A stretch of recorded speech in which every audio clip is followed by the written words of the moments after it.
I have the honor to co-host with Gaetano Bonifacio this session where we will speak a little bit how technology can enhance a little bit the sustainability on our care.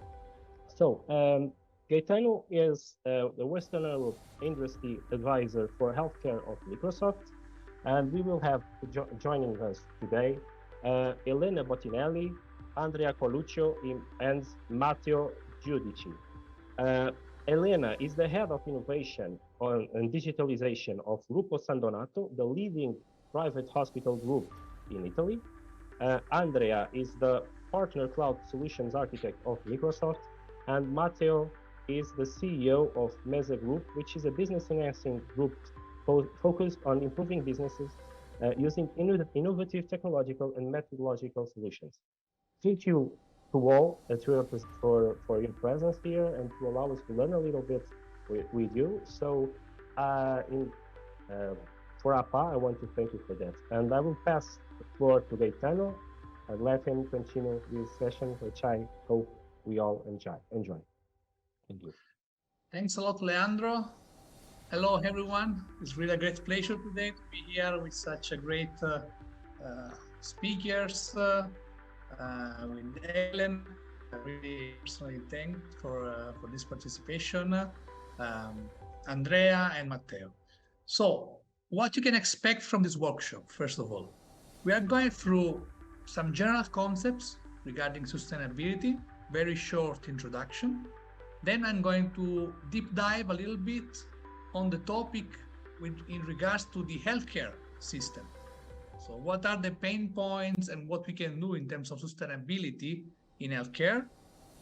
After that, Elena will actually show really a pioneer project in Italy, the first of its kind in terms of healthcare.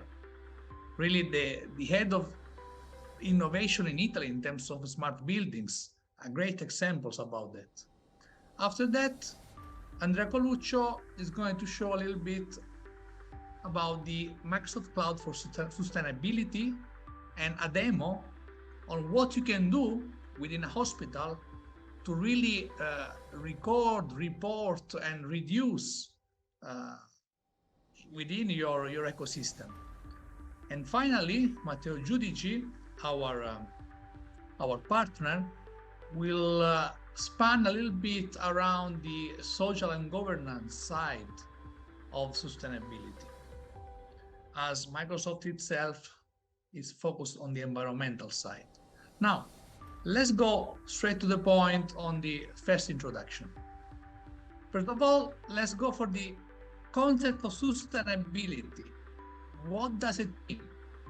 And you see the definition here: fulfilling the needs of current generations without compromising the needs of the future. So each of us, as individuals, as healthcare organizations, as companies, we have the responsibility for several reasons. It doesn't matter if you don't believe on that. It matters to the regulators, first of all.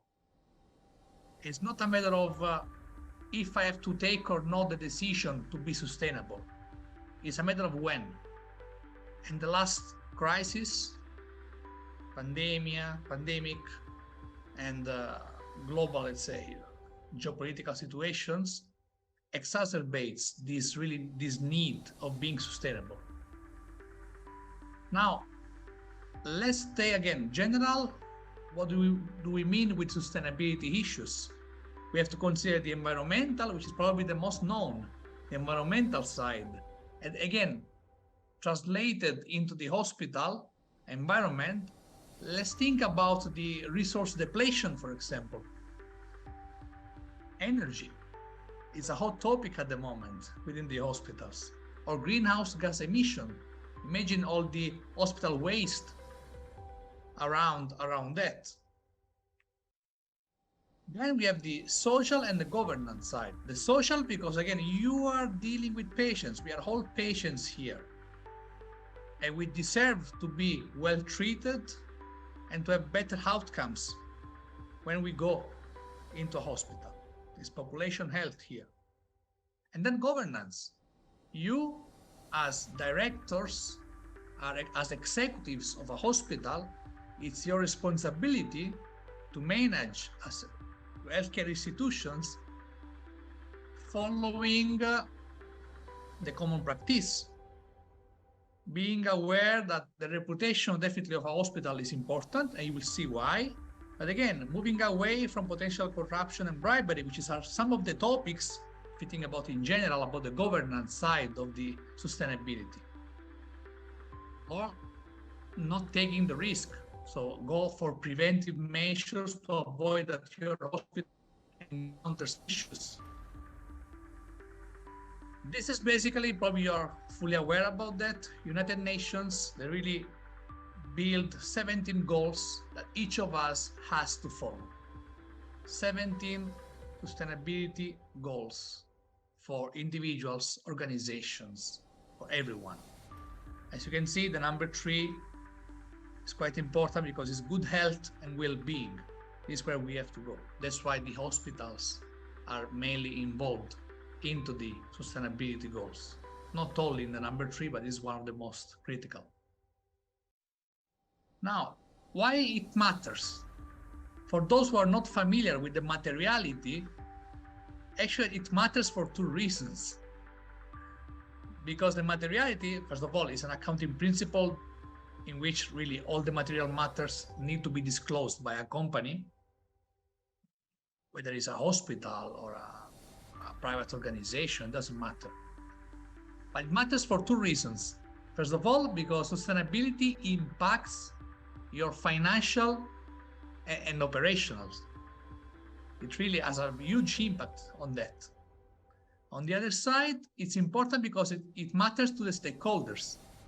What do we mean with stakeholders? In this case, we are talking about the patients. We can decide on who is the good guy or the bad guy in all these stories of sustainability. So we all have a big responsibility because of financial and because of stakeholders' concern. Now let's have a focus a little bit on Portugal, since this is basically the country we are talking about. If you look at the World Economic Forum on the Global Risk Report, the most recent one, on the bottom you can see all the 5 risks associated to the country: inequality, employment crisis, debts, economic stagnation, social security. And here you see the social, the governance are the ones that are really important in terms of sustainability goals. And this is a fact. The 5 risks is not me who's saying that, is the World Economic Forum. Probably you are fully aware about those risks. Now, what you can do to make the difference, to counterbalance, let's say, those tendencies. Well, first of all, let's take it from the healthcare industry again. There are different risks. One is the climate. Greenhouse emissions, more than 4% are coming from healthcare, of which more than 70% is supply chain. If you think about just the pandemic, and not only, supply chain has been let's say, the focus, the most affected part of our ecosystem in everywhere, including healthcare, where there's a certain sensitivity because there are patients behind.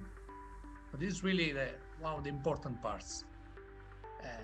Climate change affects you as a hospital organization because of more deaths, because of more patients that are coming to the hospital because of those effects.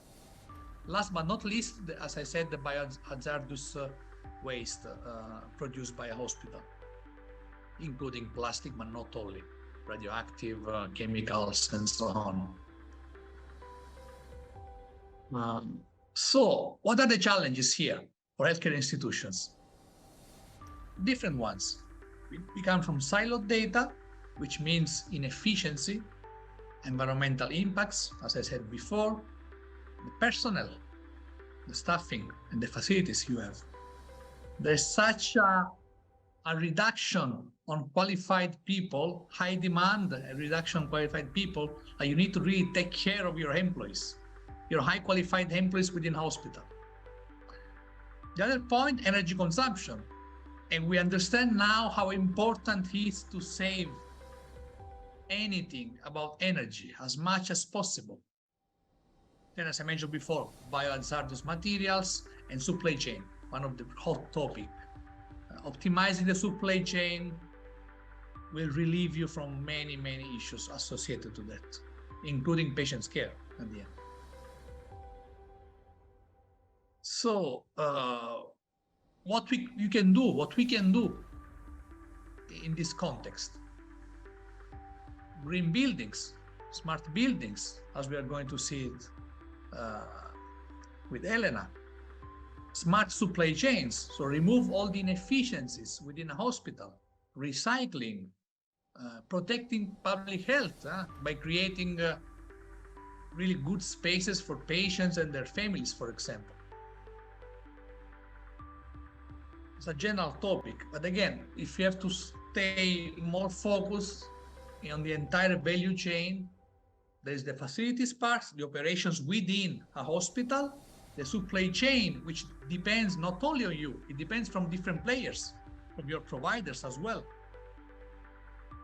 And then there's the patients. What you can do to increase the health. And over there is quite fascinating because you can go for the, if you think about the personalized medicine initiatives, how the artificial intelligence can really help not only to take the right decisions in front of patients, but also to increase the efficiency within hospital. I'm going to show you actually a few examples about that. And the virtual care, telemedicine, so the telehealth. These are really game-changing scenarios that everyone has to adopt. So, coming back to the real, you can is to definitely record, report, and then having those in mind, then you are able to reduce and replace and remove. But if you don't record and report, you don't know where is your inefficiency. That's why it's important to acquire the data within your facility, within your hospital. And this affects everyone, the payers, the providers as you, and different players within this ecosystem. And Matteo is going to talk about it as well as my colleague Andrea. Just a few examples. I will conclude with a few examples. The Internet of Things, Internet of Medical Things, for example. This is a company that is working with hospitals that is able to perform the so-called predictive maintenance. I mean, the scarcity at the moment is not just a matter of human resources, also materials and devices. So if one of your device actually has an issue, what is the impact on your patient? And thanks to those technologies, you can really perform some predictive maintenance and avoid that a certain device, medical device, is completely off service. Another hot point, which we are going through, and Elena will talk about it, is about the empathic and smart buildings for hospitals. It's a fantastic concept. I'm personally fascinated about that. Imagine an entire hospital and its digital twin, so completely digitalized. We have nice technologies that really help us to address the several challenges. So you have the full control of the devices, of the rooms, everything in your hospital. And over there, you can really address the small, medium, and big challenges in terms of room occupancy. So optimizing the spaces, or in terms of energy. So looking at the temperature, level of CO2, humidity, lighting, so on and off, depending if people are within a room or not. And this is a lot of savings associated to the environmental sustainability and scarcity of resources. And smart cleaning. This is, again, an example of a hospital in Norway that was able really to to record and reduce as much as they can, having the full control of their assets. This is another example of the Swedish Medical Center, which was able to save, as you can see on the bottom, hundreds of thousands of dollars each year, thanks to the technology, thanks to the Internet of Things, thanks to the sensors associated, to each room, each device, and so on, reducing man hours with the preventive maintenance, for example. So they become sustainable on the financial and the operational side. I concluded my presentation. What I suggest that Elena now will talk about after me, and then we'll break a little bit for a Q&A session. Thanks. Elena, the floor is yours. Thank you very much for the opportunity of being here to explain what we have done in the last 6 years, starting from an idea and having in place now the hospital we wanted. So let me introduce first of all Gruppo San Donato, which is, as you mentioned, the leading Italian hospital group in Italy. We have 56 venues, 3 research hospitals, which are recognized by the Ministry of Health to do research, and 16 regular hospitals. The others are outpatient clinics. We see each year 4.7 million patients in all kinds of specialties. And we work with the national health system. 80% of our work is with the national health system, and just 20% is private patients. We have 17,000 employees, 7,000 are doctors, and we have more than 5,000 beds. Okay, so this is the group, and the group has 3 pillars. The pillars are, of course, clinical activity, education. In our group, we also own a university, private university, with 380 professors and 1,200 researchers, 3,000 students. And then the third pillar is research. Putting together all the publications we do, we have more than 10,000 points of impact factor per year. So really our group is very big and very keen in research. So which is our mission? Our mission is to focus on patients, on innovation, on what we call smart services, so quicker access to health, of course, with the goal of sustainability. That is why 6 years ago, we thought to build our hospital, our new hospital, which actually was putting together 2 hospitals we already owned, but we wanted to build a new one, which is called Galeazzi Sant'Ambrogio, a hospital of 600 beds. And we wanted to make this hospital sustainable. And our first challenge was to choose an area which actually was a disused area post Expo exhibition of 2015. So our first choice was to help Milan in, let's say, relaunch this area, which was built for Expo 2015, in order to make it become something, a new ecosystem. And actually this was one of the things we helped to do, because now that area, it is called MIND, that is for Milan Innovation District, and it's actually an area where you really have a hospital like us, a big research center that is called Human Technopole, that is a European center of research, and a university.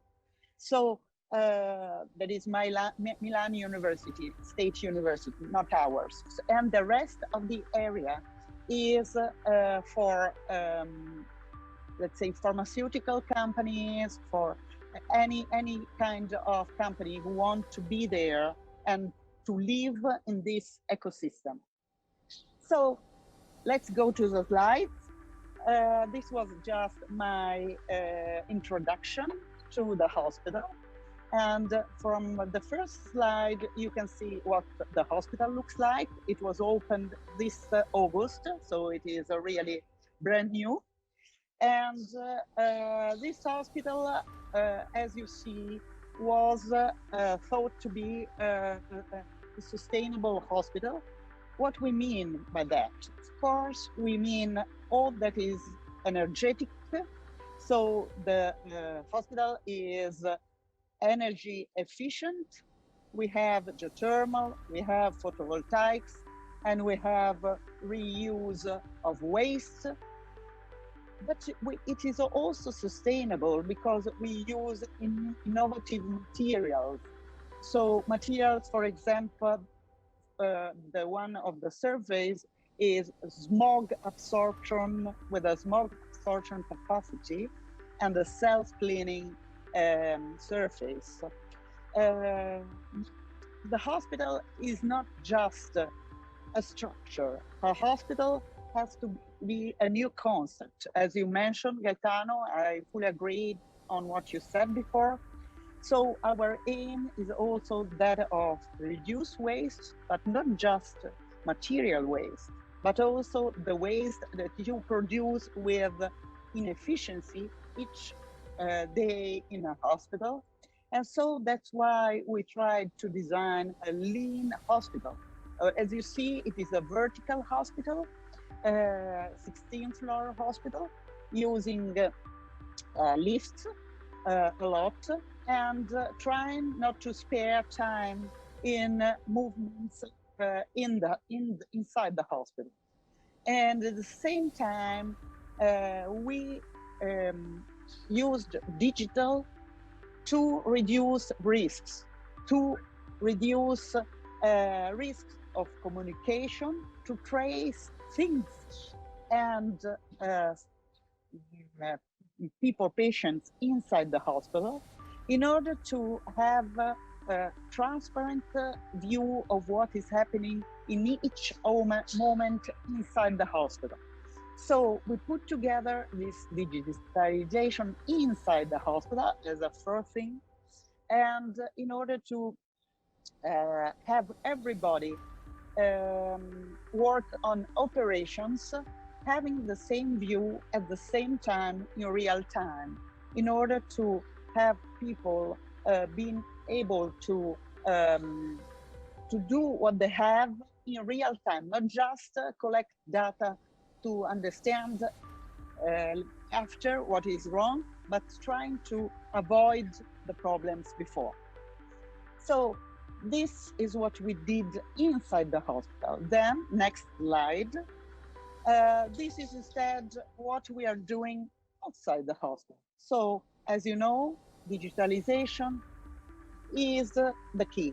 Digitalization, speaking with the patients who are at home, is the key. Italy has actually put some money on the public side, so not on us, which are private-owned hospitals, but on the public side, to build infrastructures and to have more digitalized hospitals in order to have the house of everybody as the first site of treatment. So it is important to build platforms which are usable for the patient or for the citizens more than the patient, because actually what we have to do is try to reach the citizen through well-being before it becomes patient, in order to talk to us, and so that we can have a digital pathway of the citizen And when it becomes a patient, follow him in the time, not just for the time he is in the hospital, but also when he's going home, in order to measure outcomes and to talk with the patient in order to avoid risks. So this digitalization, I think, is inevitable, but more than that, it is a way to make our national health system sustainable. We are, as maybe also Portugal or other countries, we are becoming older and older. And so we have a lot of chronic diseases, and our health system doesn't have the money to pay for everything. So what we have to do is, of course, to put prevention, to put prediction, to put personalization in the relation with the patient in order to reduce the costs of healthcare, in order to avoid inevitable exams, in order to have the patient moving inside Italy, but also as now it will be possible in Europe without repeating exams just because the citizen or the patient is going around Europe. So this is the real key for sustainability. But we have to build a new relationship with the patient.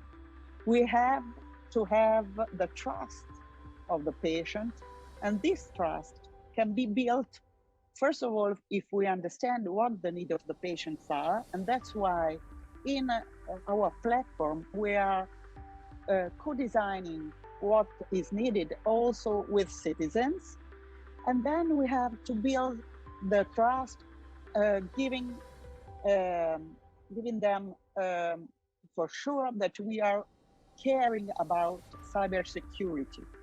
Patients are very much worried that their data will be used not in a proper way. So we have really to put a lot of efforts as hospitals, and I'm not speaking just as a head of innovation of the group, but also as CEO of two hospitals of the group. So the work of us as CEO is really to take care of cybersecurity, to put a lot of efforts both on a technical side, but also on an educational side with the people working inside the hospital in order to make them understand what are the problems, what are the risks, and what they have care of. Because cybersecurity, as you know, is not just something you put together once, something you have to work on for a long time. So if we build this relation with the patient and we make him trust, then we have to educate the patient, because the patient in this relation is somebody who is active, is not just passive and wait for us to do things. The patient has to be active in making his part in the pathway. So education is a key both for the patient and for the people working inside the hospital. And this is another thread we have, another challenge, that is that of educate and change management. Digital is not a matter of IT. It is also a matter of IT, but it is transformation and change management. If we think that we will do the same things in digital as we do physical, we lose an opportunity. We have really to rethink again of how we do things in order to make them efficient and to really utilize the opportunities that digitalization give us. So it is a really hard job. It's not so easy. It will take time, it will take efforts, but I think this is really the key to succeed in make sustainability the key for the future in order to leave to our sons and daughters a better future. As you, Gaetano, mentioned, it is illogical that healthcare is creating so much carbon footprint. We are saying that much of our health is not just genes, but it is environment. And then we don't care about what we are producing, about the carbon footprint we're leaving. So we should be the one who make the difference and really change the way of doing things.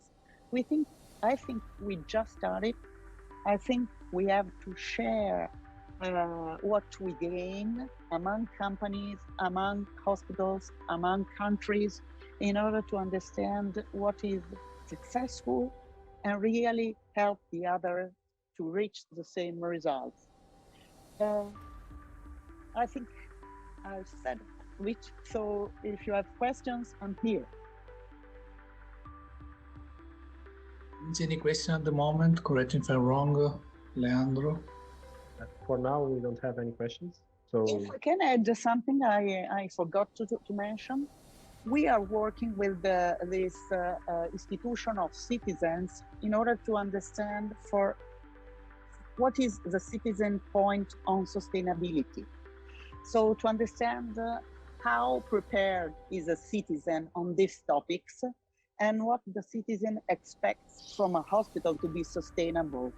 So we have put together some questions and we are working with them to understand, because we believe that also research is part of sustainability. Because if our research is intended to be translational, which arrives to the bed of the patient and which really make a difference for the patient, it is a sustainable research.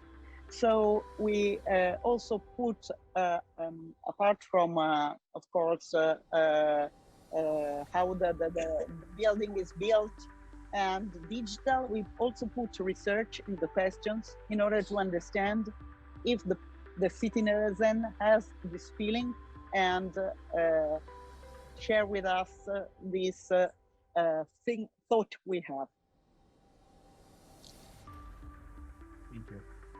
We don't have at this moment any questions from the audience, but I would like to just add one thing that I usually speak when I'm talking about this theme is we have to think physical, so physical and digital, and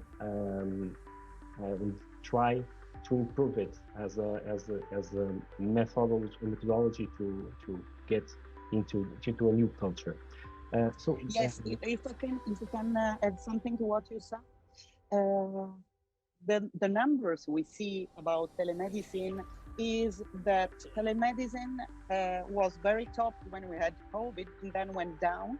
That is because it didn't become part of what you said, of a digital pathway of the patient. So we have to really integrate digital inside our pathways, inside our clinical pathway, and make it be part of it. Otherwise, it will not survive. please proceed. I think would be Andrea now. Yep. Hi, everyone. So I'm Andrea. I'm a cloud solution architect from Microsoft. And in the next few minutes, we'll talk about the Microsoft Cloud for Sustainability and of the Microsoft Sustainability Manager. So before going to the actual products, let me give you a bit of context. So within Microsoft, we've been doing a lot of stuff in terms of driving sustainability transformation. First of all, we've been doing some work to kind of reduce the footprint, our footprint as a company of our products, of our supply chain. And you might have heard about the Microsoft commitments in sustainability. So we've been carbon neutral since 2012, but we are going to be carbon negative, zero waste, and water positive by 2030. as long as erasing our historical carbon emissions since our foundation by 2050. Then we've been doing a lot of investment in this area, and we are kind of creating a lot of joint partnership in the private and public sectors as well. And obviously, our technology is also being used to create a project in the sustainability area.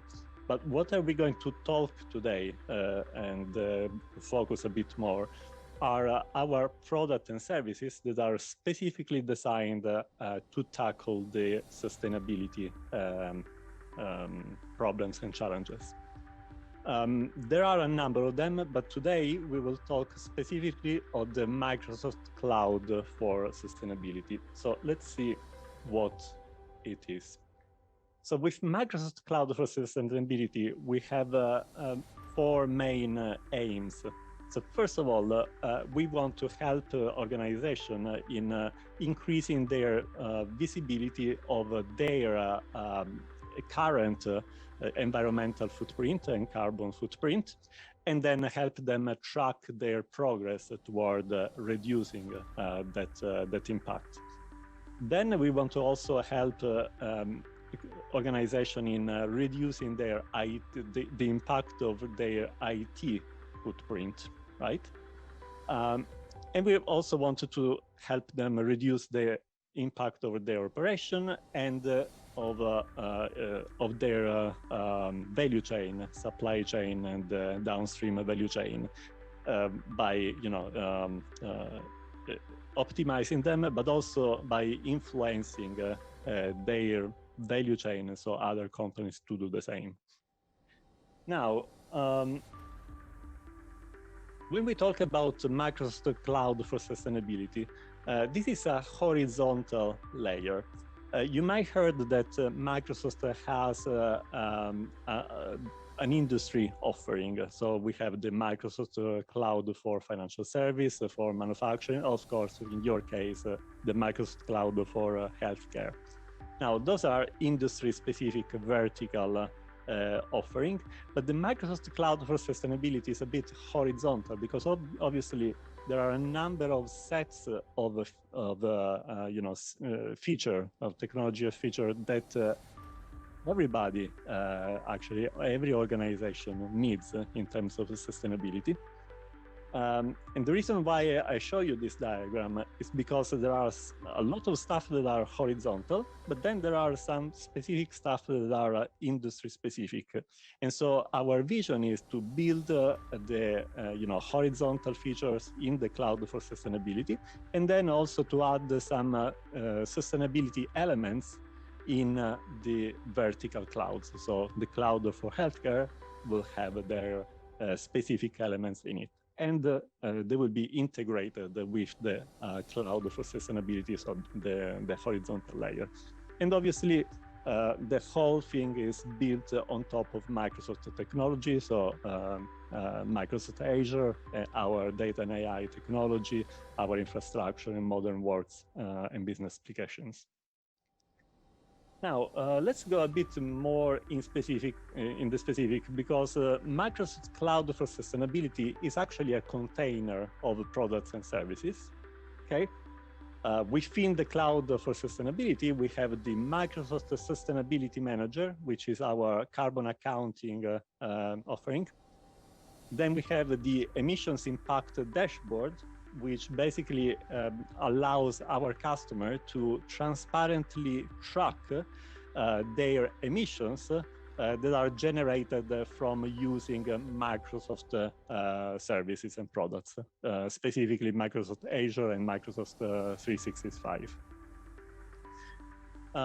And third, and this is the newly announced one, is the Environmental Credit Service, which is basically a platform designed to improve the reliability of environmental claims and credits by increasing the transparency and also the ability to track provenance through the credit creation process.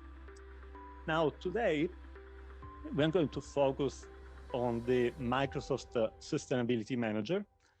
and we'll go and see a demo as well of this service. But before we go there, let's ask ourselves, why do we need a sustainability manager or a carbon accounting product?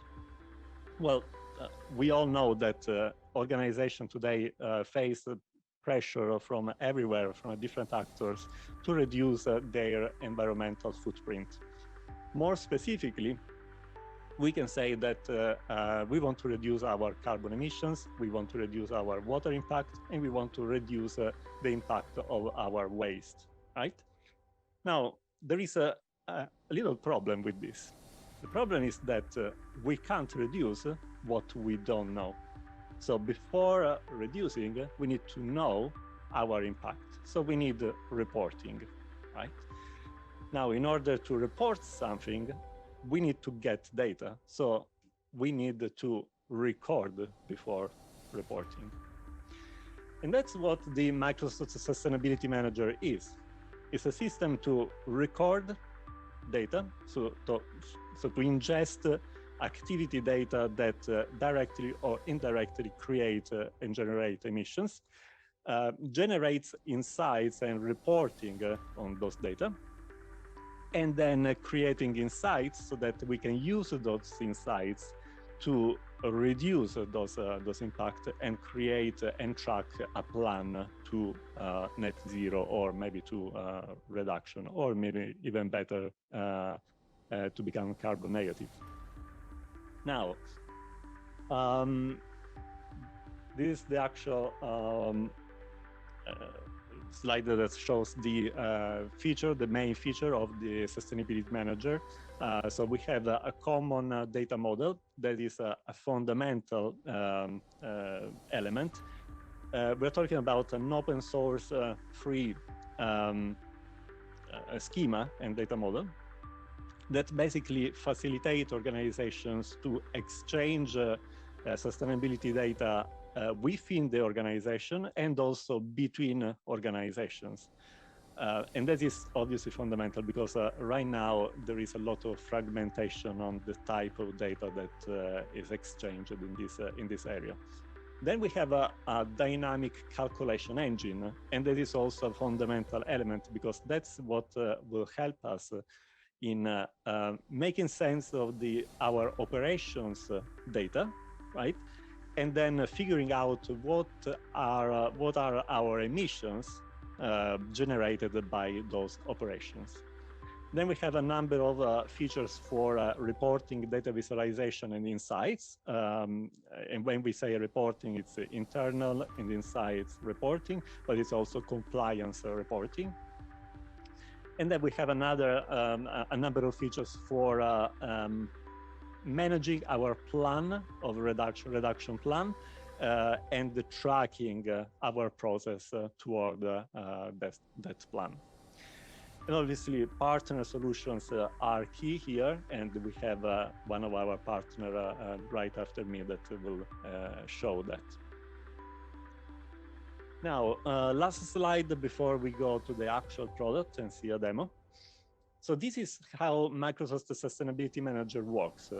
If we start from the left, we see that we have the operations data. Now, we call them activity data. Those are all the activity that might come from within the organization or maybe from outside the organization. So, for example, suppliers or customers or energy suppliers. So those are basically all the data that comes into the product and provide information on the activity that the organization does, right? Then we have the calculation engine that, based on those activity, calculates what are the corresponding carbon emissions, right? And then we have a number of reporting and insights functionality. And then you can see that on the right, there is an ecosystem, right, of partners or other parties.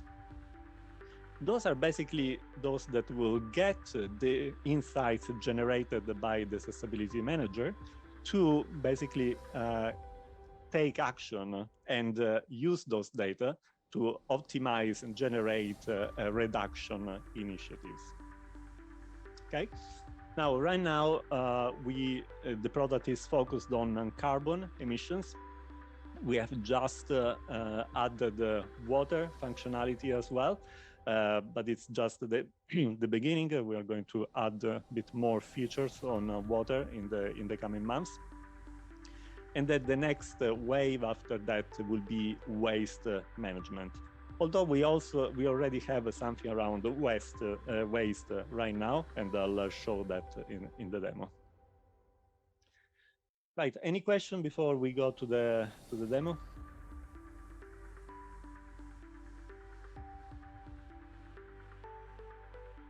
There are no questions, Andrea, at the moment.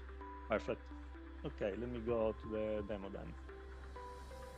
So this is the product. This is the homepage of the product. We have a bit of overview of insights and reporting, so we can see, for example, the overview of our emissions in terms of CO2 equivalent in metric tons. We also have our revenue intensity. So how do our emissions compared to our revenue? We have a bit of information around our renewable energy mixes and some other stuff, which I'll touch in a moment. But before going to the reporting, I want to start from the beginning, which is basically those that I was mentioning just a few seconds ago. So the activity data. So let me go to the activity data. And this is basically the beginning of the kind of the workflow of a sustainability manager. These are stuff that we can enter manually, but obviously we don't want to do that. We want to ingest and import them continuously in a completely automated way. So as you can see, we have data on scope 1, so the emissions that we directly emit from our operations. Okay. Then we have the scope 2, so the indirect emissions, for example, the energy that we use. And then we have the scope 3, which is divided by the upstream value chain, so the supply chain, and the downstream value chain. So basically, what happens on our downstreams. So you see, there are all different, type of activity that directly or indirectly, in the end, generates impact in terms of carbon emissions. Now, in the case of healthcare, I see that this is quite an important topic. So I'll talk about the waste generated in operation, which is something that we actually just added a few days ago into the product. So let me open this this view. Andrea, there is a question regarding the waste reduction afterwards, just in case. Okay. Yeah, let's take it. We can take it now? Okay. I mean, they said, okay, in terms of waste reduction, the sharing of exams in an international way might be interesting. Though we as hospital directors and hospital managers, we might have some interoperability problems. How can we overtake this situation? Mm-hmm. So definitely interoperability. Are we talking about data interoperability? So where do we get data on our waste? Because that is, if that's the case, that's a very common challenges. But it's not only in healthcare; it's basically everywhere. What we are trying to help in this case is with the our common data model. The common data model basically defined a common schema, an open schema that everybody can use to kind of exchange data on different areas of sustainability, and waste is one of these area. Now, that's one way that we address that, but obviously we can't force everybody to use the same schema. So I'm not going to show today because of time limits, but in Sustainability Manager has built-in some kind of features to import data from a variety of different sources, and also transform those data from the format on which they are into the format that is expected by the Sustainability Manager. So those are the two ways that we try to help in this challenge, and I understand that this is a big challenge. We also empower partners in creating custom connectors, okay, that will help to ingest the data into Sustainability Manager. So, for example, I always do this example when we have an electricity supplier, okay, and then we have a number of customers of this electricity supplier. Now, a partner can create a connector, okay, for this electricity supplier, so that all the customers of this electricity supplier that use a Sustainability Manager can use that connector to automatically ingest data from that supplier, without spending a lot of effort in understanding what format their data are and how we transform that into the Sustainability Manager. So that's a way that we help in simplify that. Okay, so coming back to the example of waste, right? Here we have a number of examples of data, right?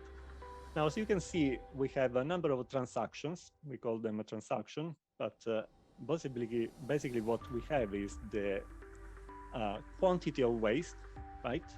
The date in which it was disposed, the method in which it was disposed, if it's landfilled, recycled, or combusted, etc., and the material that we are disposing, right? Then we have information on the cost as well, and we also can add information on the dimensions. So what is our facility that created that waste? What is our organizational unit that we want to account these emissions to, and other stuff, okay? So here we don't have any information around the actual emissions, and that's where Sustainability Manager helps us. Because let me create, actually, let's use, let me create a new transaction just for our example. Obviously, again, we can enter it manually, but the aim is ingesting that automatically. So let me add, let's say, my waste for today. And let's say that the material that we are going to waste, I just take an arbitrarily one, so aluminum cans, and let's say that we are going to recycle them, right? We say that the organizational unit is, I don't know, Contoso Corporation. The data quality is actual, and let's say that the consumption start is today, and the consumption end is also today, because it's only the waste for today. So what is the quantity? Let's say that we disposed 100 kilograms of waste, and let's save.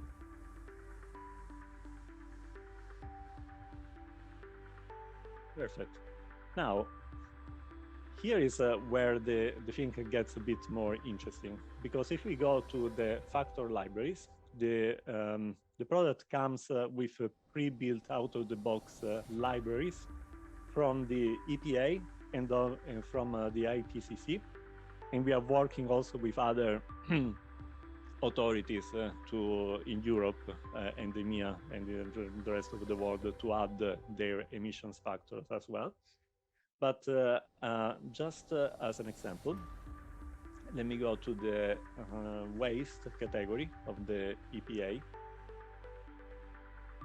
And here is where we basically define what is the conversion between a quantity of waste and the greenhouse emissions. So we can say that let me take that example of cans.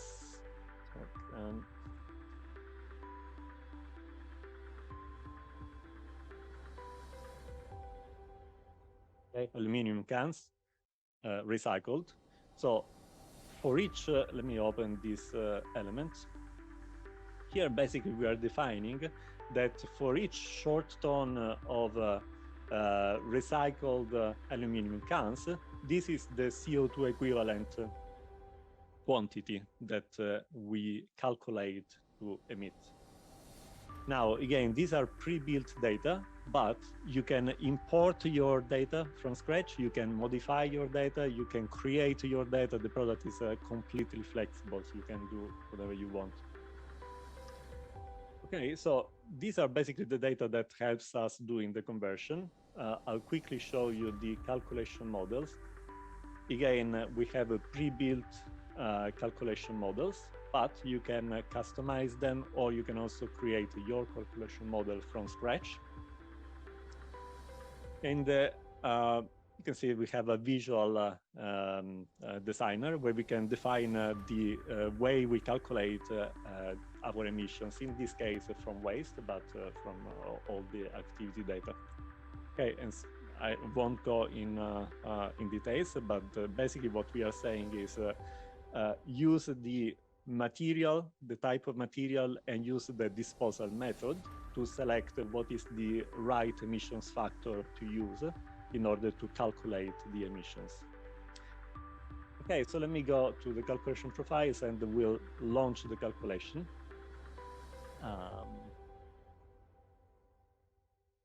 Here it is.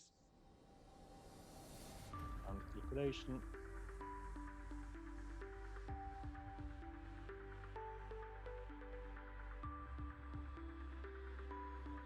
Started, let's see, should succeed in a few seconds.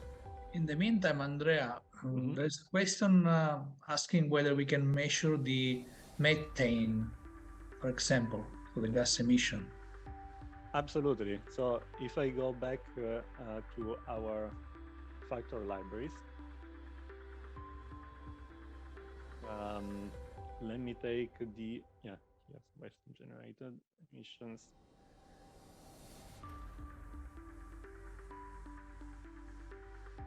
Wait a few seconds to load. Okay. If I just open one of them. So you can see here we have all the different greenhouse gases. In this case, they are not filled. It's only the CO2 equivalent that is filled, but we can add information for each greenhouse gases. In the case of the methane, I think it's CH4, if I'm not wrong. Yes, correct. And yeah, and that will be automatically converted to CO2 equivalent as well, but I can also do reporting on the specific house gases as well. Okay, so meanwhile, I think the calculation should be completed. So let's go to the all emissions, which is basically the output of the calculation engine. And in the all emission, let me order by transaction date so that we can get the transaction of today.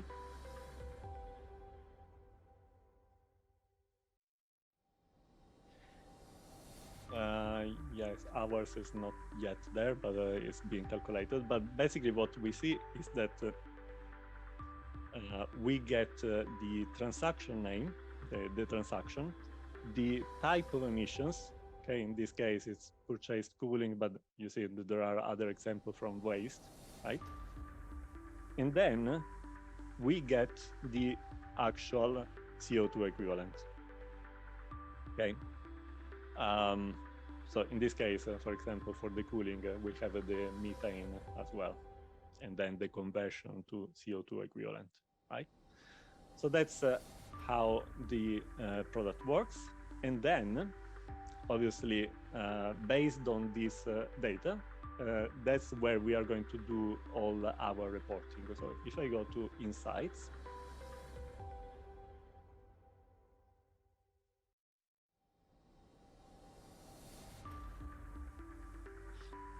so here we have the kind of overall data and informations, but we can go specifically on the different type of emissions. So for example, if I go to scope 3, I can get information on all our scope 3 emissions. So basically all our value chain with the different categories. And one of the categories is waste generated on operation. I can go and do a bit of digging.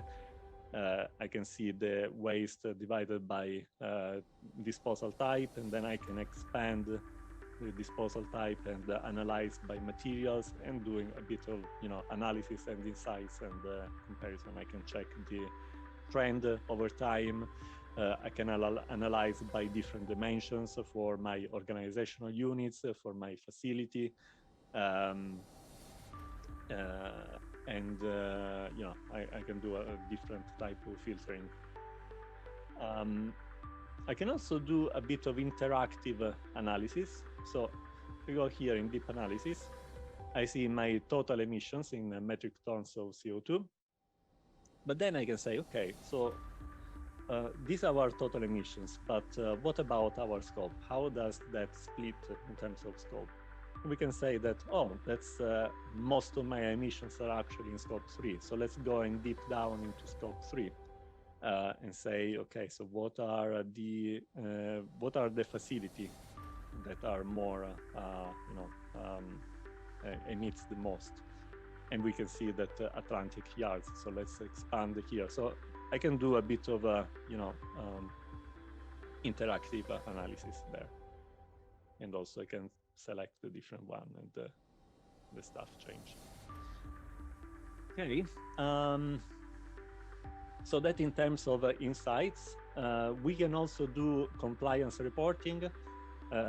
For time reason, I won't show that, but basically what we'll produce is Excel files in different type of formats that I can customize, and then I can use to report my emissions to the different authorities. And the last thing that I want to show is the scorecard. The scorecard is, I guess, one of the most important features here. Basically, what we can do is creating our reduction plan. This is a demo one, obviously. But basically what we can set is a number of goals. We can do it hierarchically as well. Okay, so we can set our target, and then we can link that target to the data that come from the sustainability manager, and see how, track our progress in a nearly runtime. So for example, if I check this goal, which is reducing business travel distance, I can see how we are going over time, and we can see that the status right now is at risk.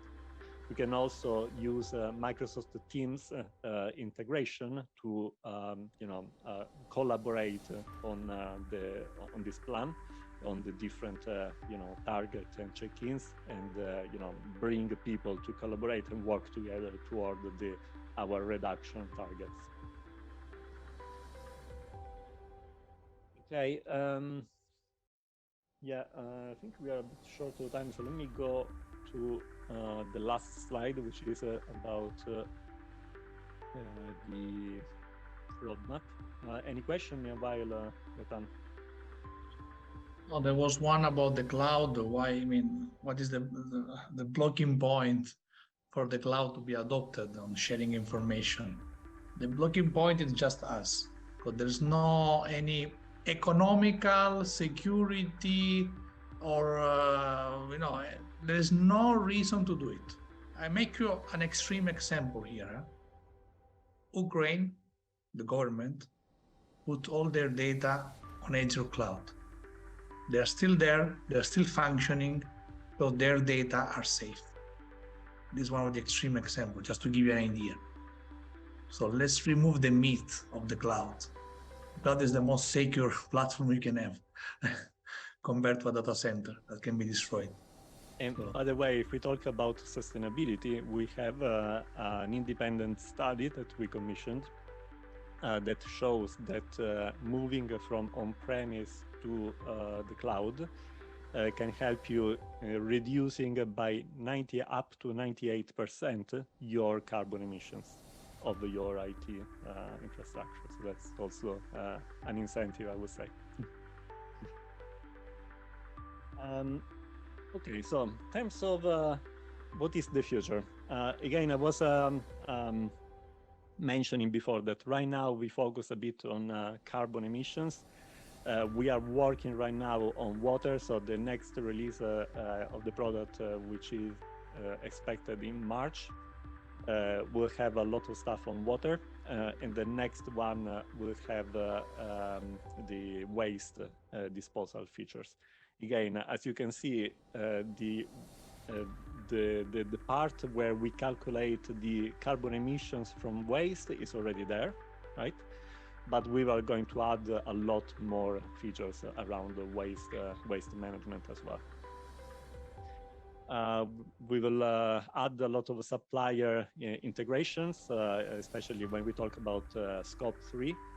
We already ingest data from suppliers, but we will add some kind of interactive supplier engagement integration to kind of rate your suppliers, all that stuff that is obviously very much important.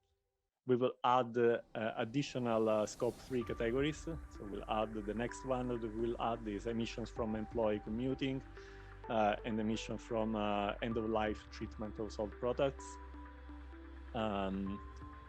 And we'll add a lot of new AI capabilities, and that is quite important because right now we get a lot of insights from there. But then what we want to give to our customers is some support in making sense out of those products. Right now, you can do a lot of interactive analysis, but in the future, you will have kind of a lot of automated insights from those data using our machine learning technology. We will add also some API enhancement. So that means that partners will be able to integrate more easily with the product. So that means for you as customer, you will have a broader ecosystem of different solutions. Yeah, that's it, basically. That's our vision for the Sustainability Manager. Thank you, Andrea. Thanks a lot. The thing that I would recommend you guys is going out and try the product. You can try it for free for I think in 60 days, something. So go to this address, aka.ms/SUS-preview, and you can use it for free. And those are a bit of other, links that you can use to get more information. Thanks a lot, Andrea. I will go straight to Matteo, if everyone agrees. So Matteo, CEO of Mesa, our partner, especially in terms of sustainability tools and solutions. Matteo, the floor is yours. Thank you so much, Gaetano. Good evening to everybody. I share my screen so we can start our journey in the sustainability and start with some slides. First of all, I'm the CEO of Mesa, and my company is focused on innovation. We are passionate about innovation. We are proudly in Italy in the university's campus in Savona, in the Liguria region, and we study and develop innovative digital transformation methodologies and technology that solve your business problems. In this way, we develop a complex and integrated platform that can drive the management control, the sustainability, the GRC, at least governance, risk and compliance, the cybersecurity and employee engagement, all in one platform. So we can develop a specific for today, we develop a specific focus on our ESG application. That name is Impact. Obviously, our technology is Microsoft based. So starting with the methodology approach in the healthcare sector, and start with the corporate sustainability journey. The starting point for you that want to approach the sustainability is to define your purpose. To define your purpose, you need to become aware of external challenge and global trends and translate them into achievable and measurable SDG targets. As Gaetano said before, the 17 targets are based and you need to understand what is your purpose. The second step is to define your focus. In the healthcare sector, the more useful focus are the patient care, the human resource, the community and stakeholder approach, the integrity, accountability and transparency, and the environment. In this case, we suggest a methodology. This first step is to identify the ESG teams and the stakeholders, defining the strategic stakeholders and the ESG issues. So when you identify the issues, you identify what is the bigger problem that you need to solve in the approach of this ESG. Then to set out the key initiative, calculate the profit value and the impact on the society.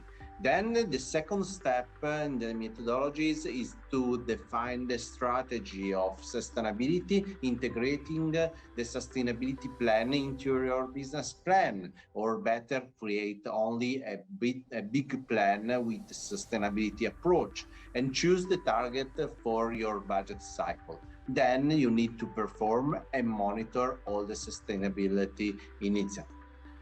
As you know, when we define these steps, you obtain a real good value gained, the improving perceived reputation of the patients, the reducing of the environmental impact, as you know, that is also an economic impact in reducing the environmental impact, and achieving the value through the sustainability. In this way, our application, the name of the product for the sustainability is Impact, is based and is an application that is connected to the fact that we need to develop and to manage all this process, all these methodologies. So we're starting with an approach to digitalize the sustainability plan, to digitalize the stakeholder engagement and the extraction of materiality metrics, the TCFD framework, the HSE approach to collect all monitoring all the information of the safety environment, the sustainability reporting, and the scoring of ESG. In this case, you need to evaluate your suppliers to include the suppliers in your sustainability approach. All these processes are based on one bigger things, the ethics and sustainability engagement, or your internal employee and your external stakeholder. This way, it's based on Microsoft technology, and these really connect to Microsoft bigger technology, Microsoft 365 ERP, in which we can collect information due to HR, economics, appliance, and so on, and Microsoft Cloud for Sustainability to collect on the information about the environment. And in this case, Impact collect also other information directly to other data sources or directly to user. But Impact also automatize all the process to collect information and produce the output. In this case, the output is a documents, and the Impact produce the final documents in a very easy way. I go directly to a demo, so you can touch the instrument, and starting from the landing page. Our tool is a tool that is mobile first design. So what you see is always an app application. So I can fast change to the mobile, so you can see that you can use the application in a mobile way. That's very useful in this case. And you can use also this home page to deliver content, to make a sort of engagement or your employee and stakeholder on the sustainability value, on the sustainability message that you want to give to your stakeholder. When you say in the left of the page, you see that we have all the process for the sustainability that I speak before, starting from we focus today on the sustainability reporting. So before we see how to collect information about environment and calculate CO2 emission, in this case, we take the data and then we enrich that data with other information. In this case, what are the other information? Obviously, we have the health and safety information. We have other information about environment and energy and administration and finance. The HR focus on the HR employee, the HR and training and performance, and a lot of other information on ES letters in the ESG and the G approach. In this case, when we start and enter in the process, we see that we have a progress dashboard in which we see that all the indicators, we use different standards, GRI standard, SSB standard, and so on. We see that we can check in a glance what's the state of the compiling data, of the data entry data in the system. And we see that we have a weak situation, in this case, in the data. When we go deeply inside the instrument, we can take some example.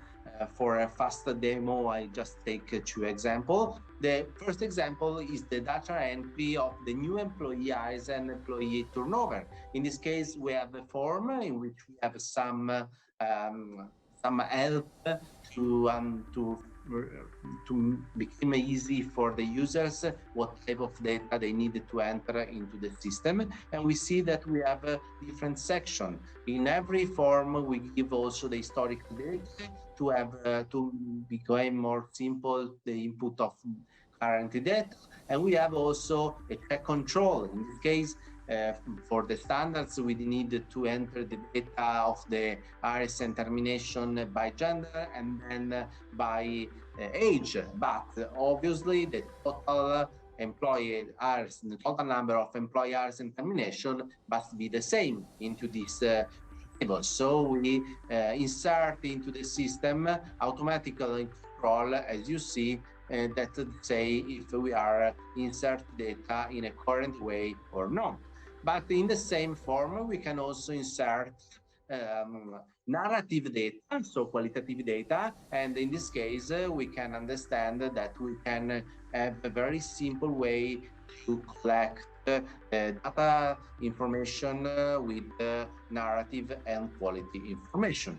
Like another form, in this case, we take occupational health and safety. In this form, we need to insert data, for example, for a lot of indicators, like the number of our work, the number of recordable injuries, and so on in a single form. And you can also divide this form into different, for example, company or different sites and so on.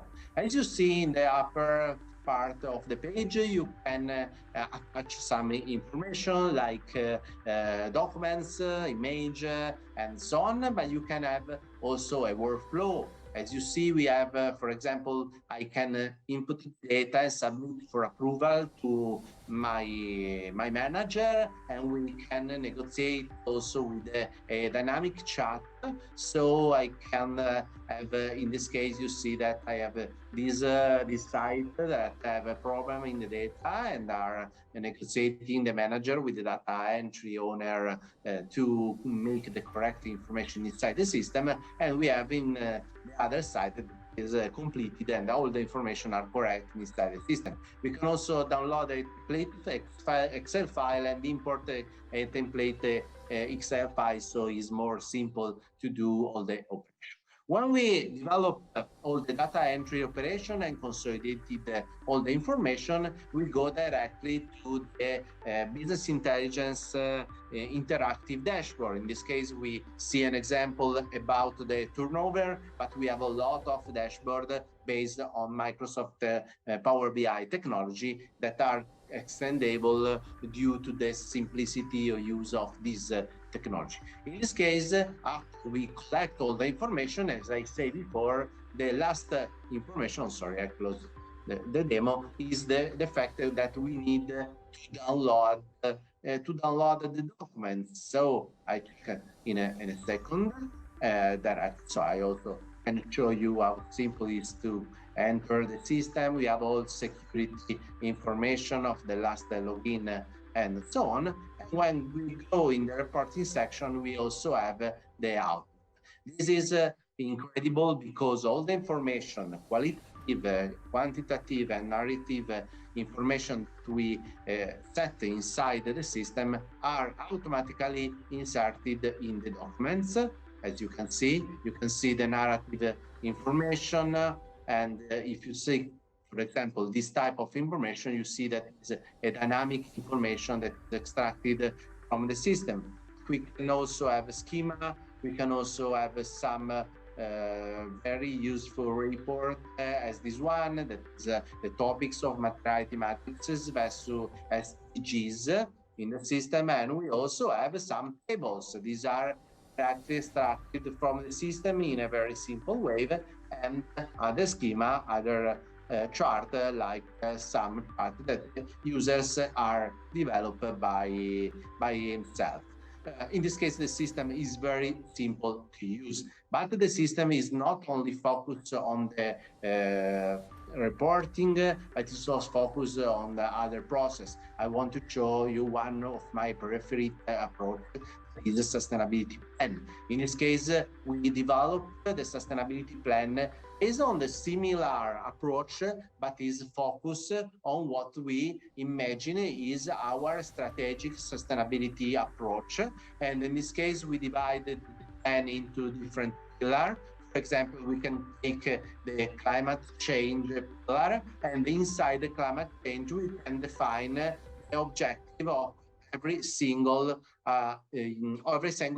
objective. In this case, the reduce of CO2 emission is defined and divided into KPIs, and these KPIs can be as very simple, assignable to an owner inside the organization, and this owner needed to say, okay, these are the information. This information can also connect to Microsoft Cloud for Sustainability for the emission or to other system, and they need to check if they are online or not.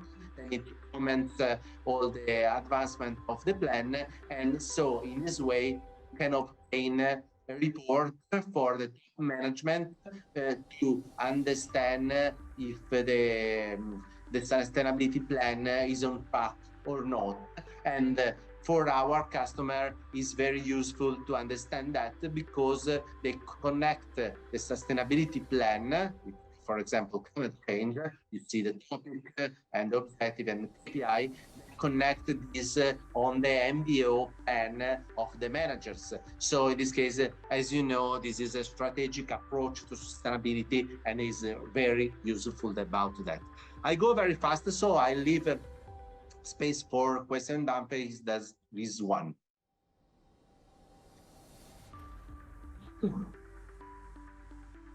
If there are questions, not to my side, we don't have any questions, and we are in the end of our time. I'm not sure Gaetano wants to say something just to finish. If you want, I can do it. I will now. We just conclude by saying, you've seen there's the overview, some concrete cases of what can be done, and the beautiful tools made available by Mesa with the background of Microsoft Cloud for Sustainability. So you can really record, report, and then reduce, not only on the environmental side, really on the social side and governmental part, there's a lot to do, and the tools are there. It's just a matter of using them. Yeah, and this was a great session. I want to thank you all for your lectures. You allowed us to learn what is happening outside our country, which is always for us so enjoyable. I want to thank Caetano in particular for helping for Thanks. hosting this session, and to the other participants, the speakers, to Andrea, to Elena, which had to leave since she has another appointment, and to Matteo. It was an honor to be here with you, to learn with you, and we will join, I think, in another time, and may share some other thoughts. Thank you again, and for today we finish our sessions. Tomorrow at 9:30 we will start again, and enjoy the value conferences from the Portuguese Association of Healthcare Administrators. Thank you. Thanks, Thank Leandro. you so much. Bye bye. Bye.